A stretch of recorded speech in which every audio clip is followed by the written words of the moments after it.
آج تمہیں ایک اور خوشخبری بھی دے دیں، ایک اور تمہیں خبر بھی دے دیں، ایک اور تمہیں نبا وہ علم دے دیں جو علم اس سے پہلے رب العالمین کے علاوہ کسی کے پاس نہیں تھا۔ وہ کیا؟ وہ یہ کہ جیسے موت سے قبل جب فرعون نے موت کو اپنی آنکھوں سے دیکھ لیا تھا تو اس نے توبہ کی تھی، اس نے معافیاں مانگی تھی، لیکن رب نے اس کی معافی کو قبول نہیں کیا تھا، اس کی توبہ کو قبول نہیں کیا تھا۔ بالکل عین اسی طرح مرزا غلام قادیانی نے بھی اپنی موت سے قبل توبہ کی تھی، یہ اعلان کیا تھا کہ میں کذاب ہوں، ٹھیک ہے نا؟ اور یہ ہم تمہیں تمہاری کتابوں سے، مرزا کے لٹریچر سے، مرزا کی ذریت کے لٹریچر سے ثبوت دیں گے۔ کیوں؟ کیونکہ تم انسانوں سے یہ باتیں چھپا سکتے ہو، کیا رب سے چھپا سکتے ہو؟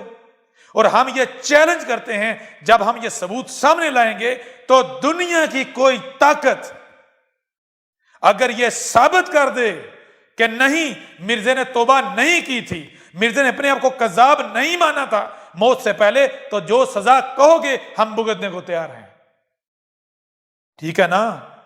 ذرا انتظار کرو، دیکھو کیسے ثبوت آتے ہیں۔ مرزا کی اپنی کتابوں سے، مرزا کی ذریت کی کتابوں سے ہم یہ ثابت کریں گے، تمہیں ثبوت دیں گے کہ مرزا نے اپنی موت سے پہلے جیسے فرعون نے توبہ کی تھی، فرعون نے کہا تھا ہاں میں کذاب ہوں، میں مشرک ہوں، میں مجرم ہوں، بالکل عین اسی طرح مرزا غلام قادیانی کذاب نے اپنا کذاب ہونا تسلیم کیا تھا۔ یہ ہم تمہیں ثبوت دیں گے اور دنیا کی کوئی طاقت اس کا رد نہیں کر پائے گی، یہ ہم چیلنج کرتے ہیں، ٹھیک ہے نا؟ جیسے فرعون کے ساتھ کیا کیا تھا، فرعون کو قدم قدم پر ہم نے اس کو غلط ثابت کر کے کہا تھا کہ اب بھی وقت ہے، باز آ جا، پیچھے ہٹ جا۔ قدم قدم پر ہم نے فرعون کو ذلیل کیا، کس لیے؟ اس لیے کہ تو کذاب ہے، تو ہمارا دشمن ہے، پیچھے ہٹ جا، باز آ جا۔ لیکن وقتی طور پر تھوڑا سا اسے ہوتا تھا، لیکن بعد میں پھر اکڑ جاتا تھا، جیسے ہی وہ پریشانی، وہ تکلیف دور ہوتی تھی پھر اکڑ جاتا تھا۔ این اسی طرح ہم نے مرزا غلام قادیانی کو بھی قدم قدم پر نصیحت کی، کہا کہ باز آ جا، باز آ جا، باز آ جا، لیکن وہ فرعون کی مثل جب اس کو ہم متنبہ کرتے تھے تھوڑا سا پیچھے ہٹتا تھا، لیکن جیسے ہی وہ تکلیف دور ہوتی تھی پھر اکڑ جاتا تھا اور پہلے سے زیادہ سخت ہو جاتا تھا۔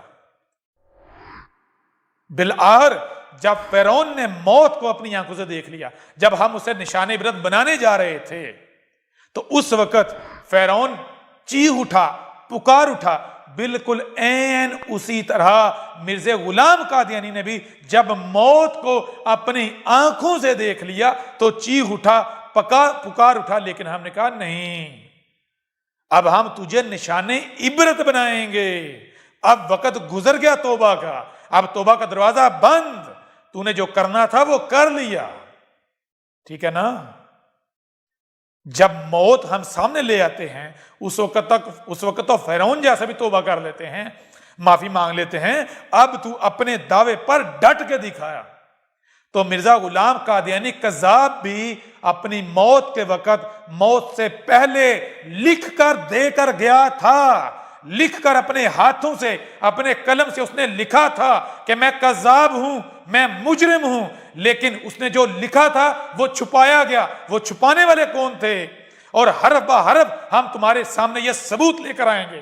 کیوں؟ کیونکہ یہ کوئی کذاب نہیں ہے، یہ تمہارا رب کلام کر رہا ہے۔ دیکھو تمہارے سامنے کیا کیا آتا ہے۔ اب اس کے باوجود بھی اگر دنیا کا کوئی قادیانی، کوئی مرزائی، کوئی گٹر کا کیڑا یہ سمجھتا ہے کہ مرزا سچا تھا، یہ جو احمدیت نامی گٹر ہے یہ حق ہے، تو ہمارا چیلنج ہے، ہمارے مقابلے پر آؤ، ٹھیک ہے نا؟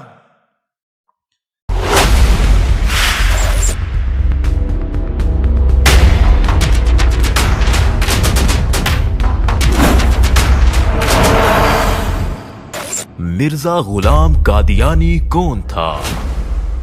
دہلا دینے والے حقائق جانیے احمد عیسیٰ کی زبانی۔